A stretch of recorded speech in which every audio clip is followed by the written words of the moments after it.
ক্রীড়া মন্ত্রণালয়ের উপদেষ্টা মহোদয় জনাব আসিফ সাহেব যিনি হয়েছেন, কোটা আন্দোলনের যে স্টুডেন্টরা আছে বা যে সমন্বয়কের ভেতরে একজন ক্রীড়া মন্ত্রণালয়ের উপদেষ্টা মহোদয় জনাব আসিফ সাহেব যিনি হয়েছেন, আপনি দেখবেন উনি কিন্তু খেলাধুলা নিয়ে এখন থেকে উনি কাজ করবেন, বাংলাদেশের সার্বিক খেলাধুলার বিষয়গুলো নিয়ে কাজ করবেন।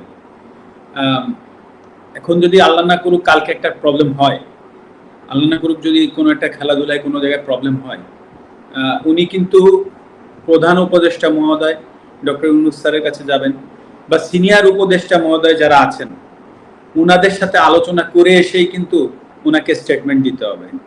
ইটস ভেরি সিম্পল, কারণ উনি একটা দায়িত্বশীল জায়গায় আছেন।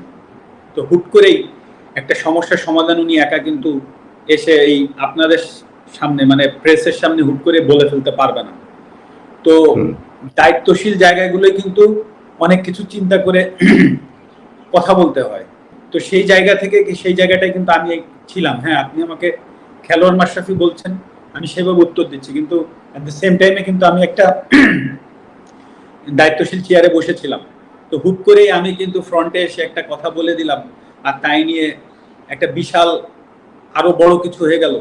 সেটার ট্যাকেল দেওয়ার ক্ষমতা আদৌ আমার আছে কিনা, বা বর্তমানে যারা কাজ করবেন তাদেরও কিন্তু এই জিনিসগুলো ভেবেচিন্তে কাজ করতে হবে। তো এটা কিন্তু ভেরি সিম্পল ব্যাপার। তো আমি যেটা বলতে চাচ্ছি যে হ্যাঁ, আমি ব্যর্থ হয়েছি, কিন্তু আসলে আমারও তো সীমাবদ্ধতা আছে বা ছিল, এটাও কিন্তু সত্য কথা। কিন্তু সেটাকে যে আমি এক্সকিউজ হিসেবে দাঁড় করাচ্ছি সেটা না, কারণ মানুষের দাবি ছিল, প্রথমত আমি একজন খেলোয়াড়, তারপরে আমি সংসদ সদস্য। আমি খেলোয়াড় থেকে আমার পরিচয় মাশরাফি না হলে আমি অবশ্যই ওই সংসদ সদস্যে আমার যে ডাক নাম ছিল, আমার নলেজের মানুষ চিন্ত কৌশিক নামে, সেই নামে আমি নিশ্চয়ই সংসদ সদস্য হইতে পারতাম না।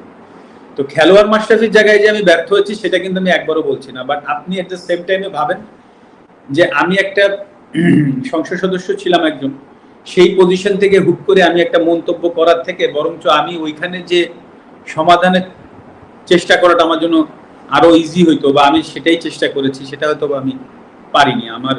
সেটাই আমার ব্যর্থতা।